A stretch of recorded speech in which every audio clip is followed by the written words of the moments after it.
que je choisis, c'est l'attitude positive permet de transformer les obstacles en opportunités en toutes circonstances. Parce que quand on est positif, il n'y a plus d'obstacles. Donc moi je pense par exemple quand je suis dans les embouteillages, dès qu'il y a embouteillage, je dis en moi, dont je me parle, je dis il n'y a pas d'embouteillage. Et dès que je me le dis comme ça, du coup ça se décante et puis paf, je ne vois plus d'embouteillage. Donc c'est un peu un témoignage que je fais. Je me dis il n'y a pas d'embouteillage et dès que je me passe comme ça 2, 3, 4, 5 fois, paf, ça passe et puis il n'y a plus d'embouteillage. Cette femme est une magicienne. Donc j'ai essayé de faire comment cet exercice, cet exercice personnel, justement par rapport aux pensées qu'on peut se faire, et à chaque fois ça marche. Madame Etungu, Artiba peut être fière de t'avoir au département marketing. Les actes parlent plus haut que les paroles, a déclaré un sage. Pour ce choix, nous avons compris ce que c'est une attitude positive. Non seulement c'est une réaction positive du corps émotionnel, positive du corps mental et enfin positive du corps physique. Dans cet état d'esprit, cet état d'âme et cet état d'action, vous êtes capable de transformer chaque obstacle en opportunité.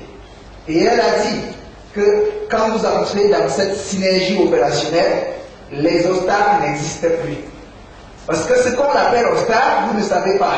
Ce ne sont que des opportunités. Et les femmes qui sont ici savent. Il y a un exemple que je prends toujours sur les femmes. Accoucher un enfant passe par un obstacle de taille. La douleur de l'enfantement. Et chaque femme qui veut un enfant sait qu'elle doit traverser là-bas. Alors qu'il y a des femmes qui n'accouchent pas seulement parce qu'elles doutent cette douleur. Ce ne sont pas les femmes. Même les hommes n'abordent pas les femmes à cause de ça. Les gens ne frappent pas la porte du patron à cause de ça. La peur de la confrontation avec le patron. Ton patron est un obstacle, gars. C'est terrible. La peur de se confronter à l'opportunité d'affaires. Les gens ont peur. Ça va marcher. Je vais faire comment? Merci. Je suis Madame Kouamounadé, consultante Sage à Globe Info. Par exemple, parlant des embouteillages, l'embouteillage est là. Ça, on ne le nie pas. Mais il faut savoir faire avec. Par exemple, l'embouteillage est là, mais je maintiens, j'arriverai au bureau à temps. Je m'en tiens à ça. Je pense que je vais arriver à temps et j'arriverai à temps. Je ne vais pas nier qu'il n'y a pas d'embouteillage. Il y en a, c'est clair. Mais comme je suis fixée à l'idée que j'arriverai à temps au bureau, ça va se passer d'une façon ou d'une autre. Merci. Il suffit d'y croire. Si tu nies et que tu crois, ça va marcher. C'est le niveau de foi que tu as qui pose un problème.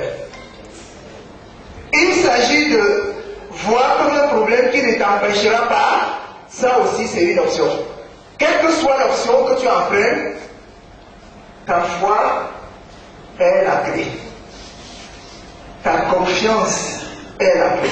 Monsieur me propose le manque de diplôme, manque d'argent, manque de relations. Pour monsieur, c'est le manque de gratitude pour les choses dont nous possédons déjà et celles dont la gratitude nous comble chaque jour et à chaque instant. Pour monsieur D, c'est l'ignorance de soi qui conduit à la phobie de l'estime de soi. Celle-ci cause la recherche excessive d'intérêt personnel qui va aboutir à l'instabilité émotionnelle. Pour monsieur E, c'est le manque de diagnostic et d'optimisation permanente de ces fondamentaux suivants. La personnalité, le caractère, le type mental, la forme d'intelligence. La question D.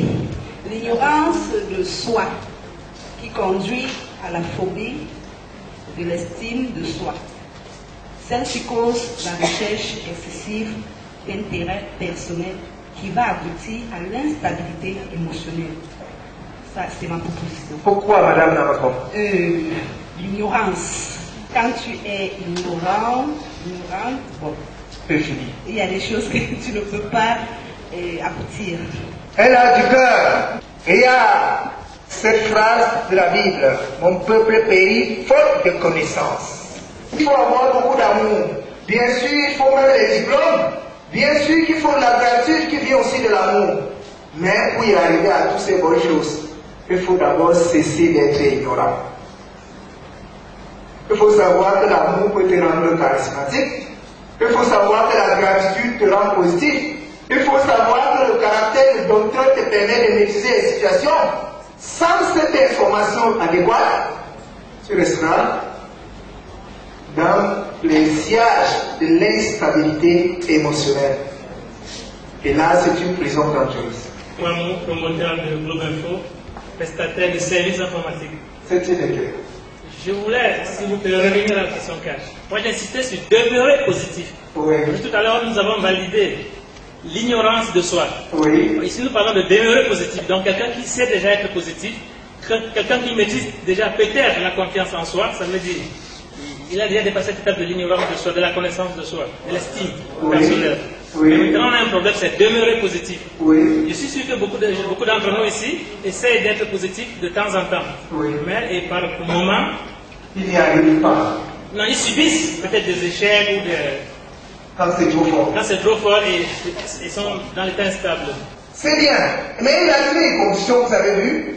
Il faut d'abord avoir la confiance en soi. Nous avons validé le premier choix de par ceux qui n'ont pas encore la confiance en soi ni la nouvelle de soi. Donc, merci pour M. Pamo. C'est un visionnaire. Et vous allez vous rendre compte quand on va avancer.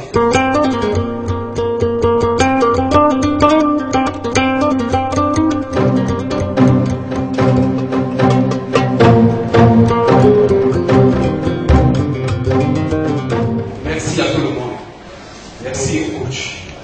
Je m'appelle Zambou Grégoire.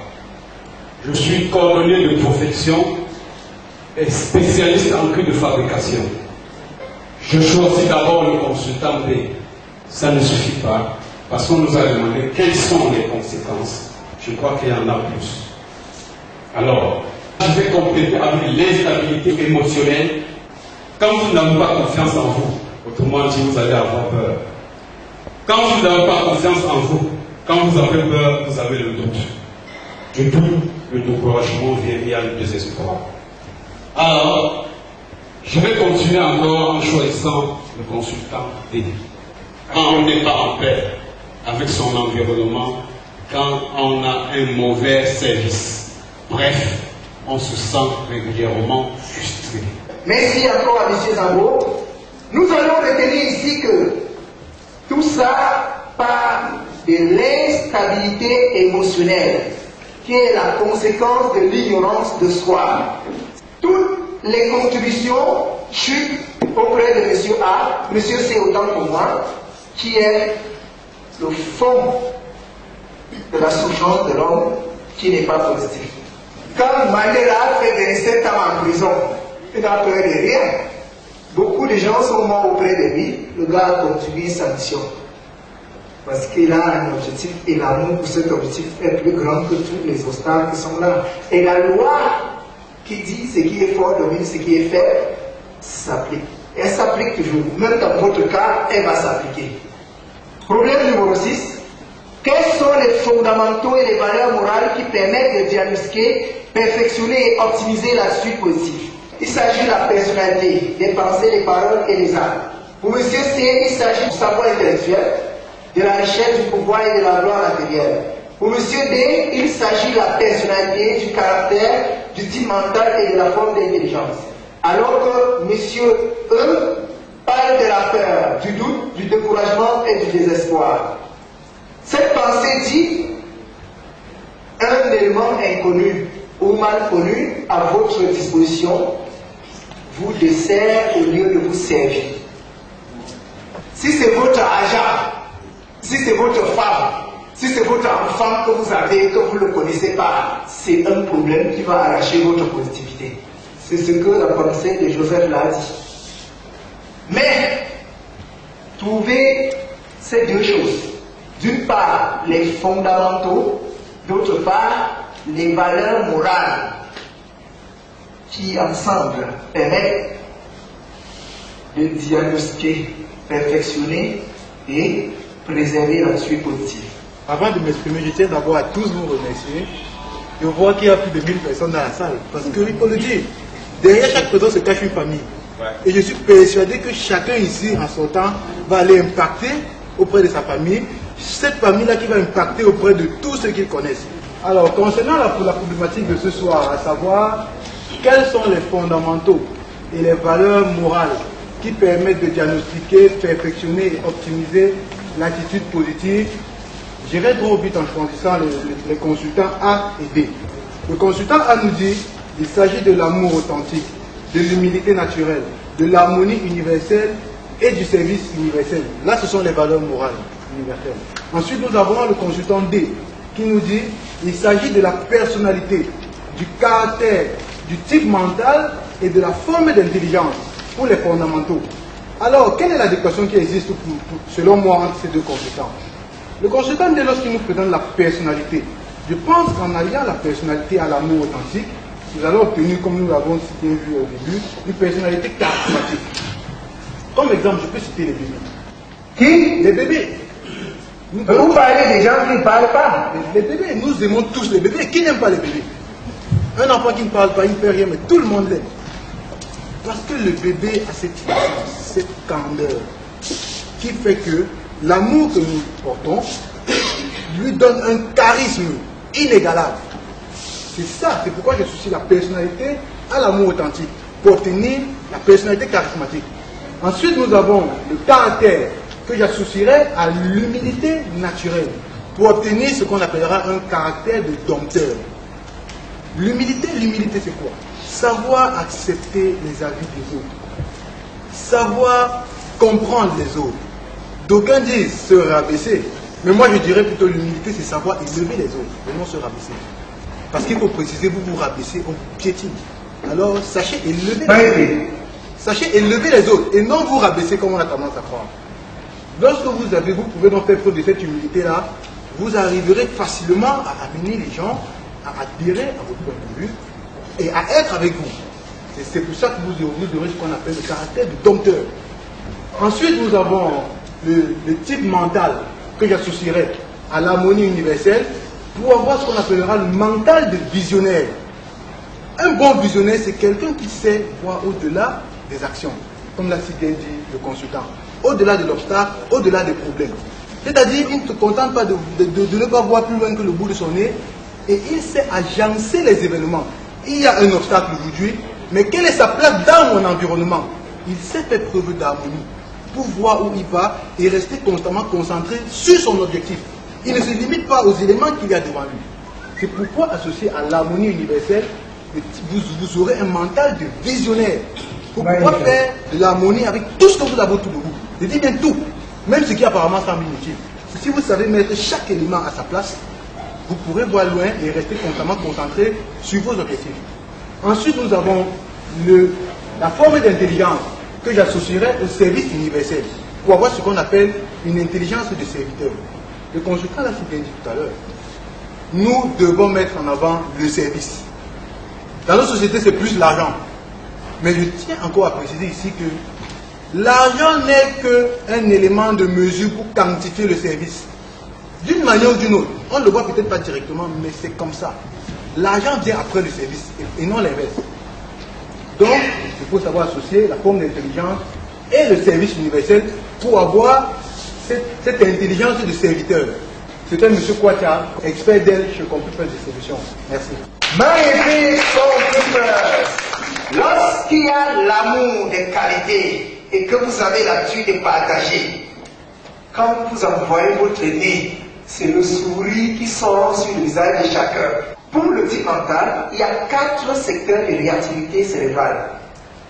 Pour ceux qui ont étudié un peu la science, on parle du cerveau cortex et du cerveau limbique. Et de chaque côté, on a le cerveau limbique droit, le cerveau limbique gauche, on a le cerveau cortical droit et le cerveau cortical gauche. Là, ça fait 4 secteurs de réactivité. Là, il s'agit des domaines d'activité où vous pouvez être excellent. Seul le diagnostic vous oriente. Vous serez plus apte à voir si vous trouvez votre type mental et vous vous habituez à comprendre les forces et les faiblesses pour augmenter votre capacité à voir loin, à voir grand. Les gens parlent sans même savoir ce que c'est. On dit qu'il a une seule mentalité. il est très bas. C'est quelqu'un qui ne voit que devant son nez, il voit que dans sa poche. Oui, la femme là, elle est très limitée. Vous voyez? Si vous voyez tout bas, tout près, on dit que vous êtes très bas. On parle de la bassesse. On dit que vous n'êtes pas un porteur de vision. Vous pouvez devenir maintenant un porteur de vision. Faites le diagnostic. Et enfin, il y a, je vais rappeler, le type mental, ou encore la mentalité, c'est ce qui permet à chaque homme de planifier. Les gens veulent planifier. Si vous faites votre vie sans objectif, sachez déjà que vous avez échoué. Parce qu'il n'y a pas une destination qui s'appelle nulle part. Mais comment fixer des objectifs de 50 ans, de 10 ans, de 5 ans? Les gens n'arrivent même pas à faire un programme pour un jour, à fixer un objectif dans 2 semaines. Mais quand on dit Mandela, c'est quelqu'un qui fixe 30 ans de réflexion. Il dit, dans 30 ans, je fais telle chose. On parle de Luther King, c'est un grand homme. On ne parle pas de sa richesse, on ne parle pas de ses diplômes, on ne parle pas de sa force. On parle de sa vision. Il est devenu un homme de pas avec sa vision. Je peux le faire. Je peux amener les gens à le faire.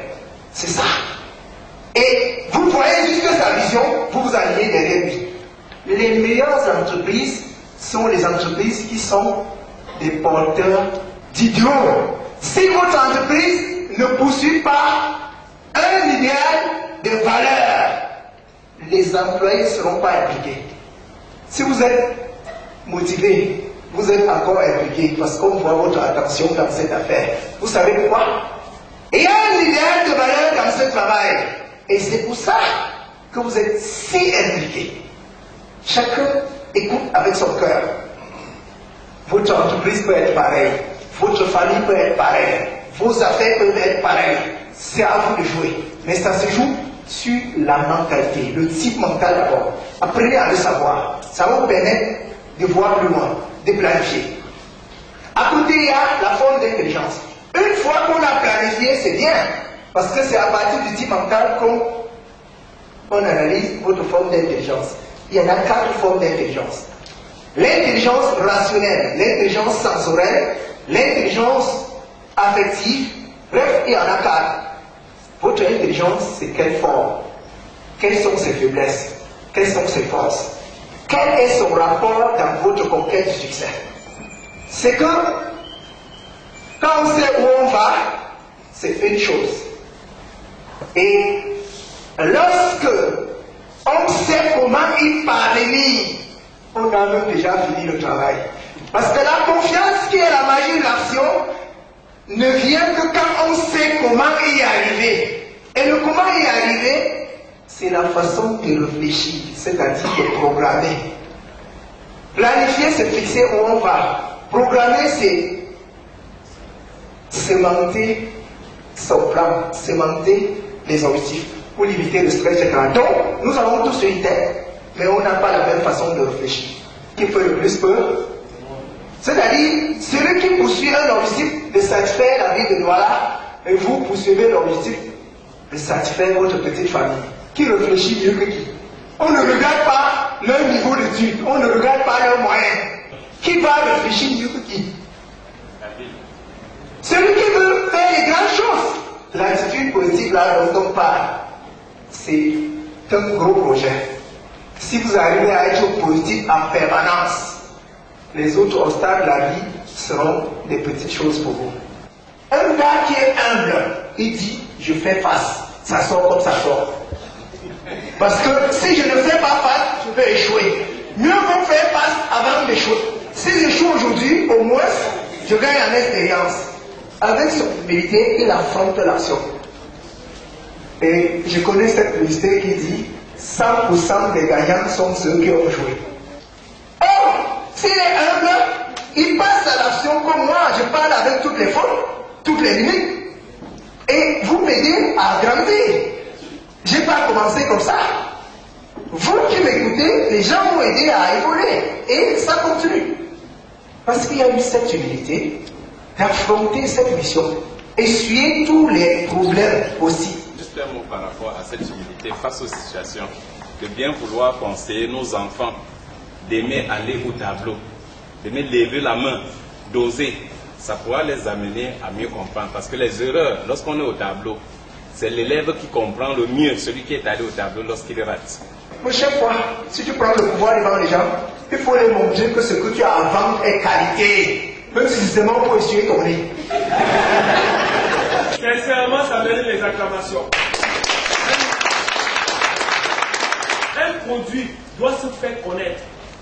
Nous sommes ici en train de faire un travail. Et on vous évalue. Ayez le courage de vous affirmer des idéaux magnifiques. Ayez l'audace de vous fixer des objectifs grandioses. C'est cette attitude qui fait la différence entre un prince et un pauvre. Ceux qui ont des grands résultats, une célébrité aujourd'hui, c'est les pauvres d'hier. Mandela n'était pas riche, Luther King n'était pas riche, Bill Gates n'était pas riche, Rockefeller n'était pas riche, Warren Buffett n'était pas riche avant, Edison n'était pas riche. Edison a fait 3 mois d'école. S'il était comme nous, il ne serait même pas allé à la nation. 3 mois d'école. Il est parmi les meilleurs inventeurs du monde, Edison. Henry Ford a fait 6 ans d'études. Henry Ford a impacté le monde avec une forteresse automobile. Les voitures Ford dans le monde ont fait leur preuve et ils continuent à le faire. On va citer qui? Les photos Victor du Cameroun. Le slogan avec lequel nous vendons ce programme s'appelle « Qui ose gagne » parce que l'action là est la loi même du succès. Merci encore à mon collaborateur. Je sens que tu vas être coach. Quel est le type d'amour qui mène à la positivité permanente? Et nous avons Épithète, un sage de l'ancien temps. Épithète dit, c'est un homme sage qui ne regrette pas ce qu'il n'a pas, mais qui se réjouit de ce qu'il possède. Et M. Fortuné a dit une chose semblable tout à l'heure quand il a débattu efficacement. Épithète est là pour vous conduire. Prenez le pouvoir et donnez-nous le type d'amour qui peut conduire à cette positivité permanente. Oui, madame. Moi, c'est mademoiselle Changa Christelle, étudiante en logistique et transport, 3e année. Alors, le type d'amour qui mène à la positivité permanente, pour moi, je vais prendre le consultant A, qui dit la gratitude permanente.